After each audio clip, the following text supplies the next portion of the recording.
इमाम हसन कहते हैं मेरी अम्मा सारे काम करती थी घर के। अब तो शहजादे हैं ना हमारे बच्चे, काम और बच्ची, यानी बच्ची मेके से वापस आती है तो सबसे बड़ा दुखड़ा ये सुनाती है कि वो काम बड़ा कराते हैं। यही है ना दुखड़ा? हाँ ना तो करें। सबसे बड़ा दुखड़ा क्या है? पता नहीं क्या कराते होंगे, हाल नहीं चलवा लेते कहीं, या कुछ चक्की नहीं पिसवा लेते, पता नहीं कौन सा ऐसा काम है।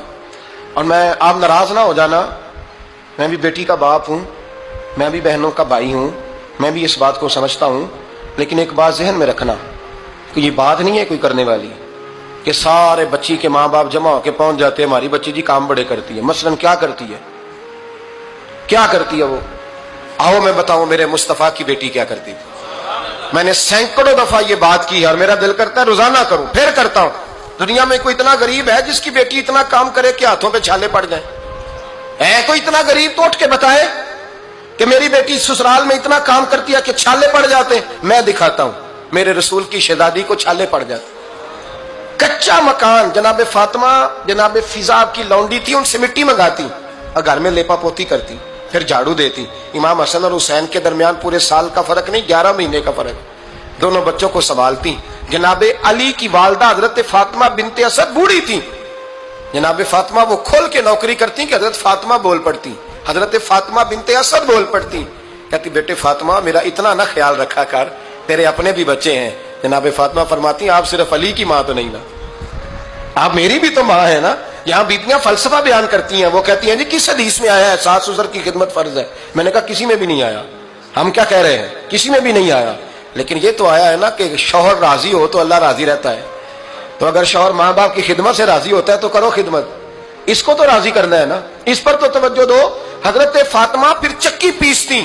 चक्की चक्की ये आसान जुमला नहीं कह जाते हम, सुन लेते हैं आप। चक्की पीस कर, जौ पीस कर उसका आटा बनाना, फिर बच्चों के लिए खाना पकाना। फिर एक दिन कहने लगे अली आपकी आमदन थोड़ी है, खर्चे ज्यादा, चरखा नहीं ला देते। फातिमा क्या करोगी? फरमाया थोड़ा सा सूद बना लिया करूंगी, तुम बेच आया करना। चलो मैं थोड़ा हाथ बटाऊंगी। ये सारी ड्यूटियां करके हजरत हसन बरवाते हैं। फिर इज्जत वाले रसूल की इज्जत वाली बेटी, फिर शानों वाले नबी की शानों वाली बेटी, फिर पाक महबूब की पाक शहजादी, सारी ड्यूटियां करके रात को मौला अली से कहती अगर आप इजाजत दें तो अल्लाह को राजी ना कर लूं। हजरत अली फरमाते फातिमा जैसे दिल करे। तो इमाम हसन कहते हैं फिर मेरी माँ मुसल्ला बिछा लेती, मुसल्ला, और फिर सारी रात वो नमाज पढ़ती, सारी रात। और फरमाते हैं जब सवेरे हाथ उठाती तो पहली दुआ ये करती ऐ अल्लाह मेरे रसूल की उम्मत पे रहम फरमा, ऐ अल्लाह मेरे रसूल की उम्मत पे रहम फरमा। तो कहते हैं जमाने बीत गए ये दुआ सुनते। तो एक दिन मैं करीब गया तो मैंने कहा अम्मी हुजूर कोई दुआ मेरे लिए भी कर दें, कोई हुसैन के लिए भी कर दें, कोई ज़ैनब के लिए भी कर दें। सारी दुआएं उम्मत मुस्तफा उम्मत मुस्तफा उम्मत मुस्तफा।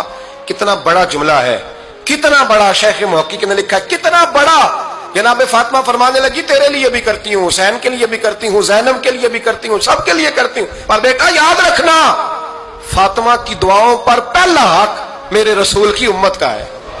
फातिमा की असल में बात बहुत खुशी की सुना दी मैंने आपको, लेकिन आप वहीं सुस्त के सुस्त रह गए।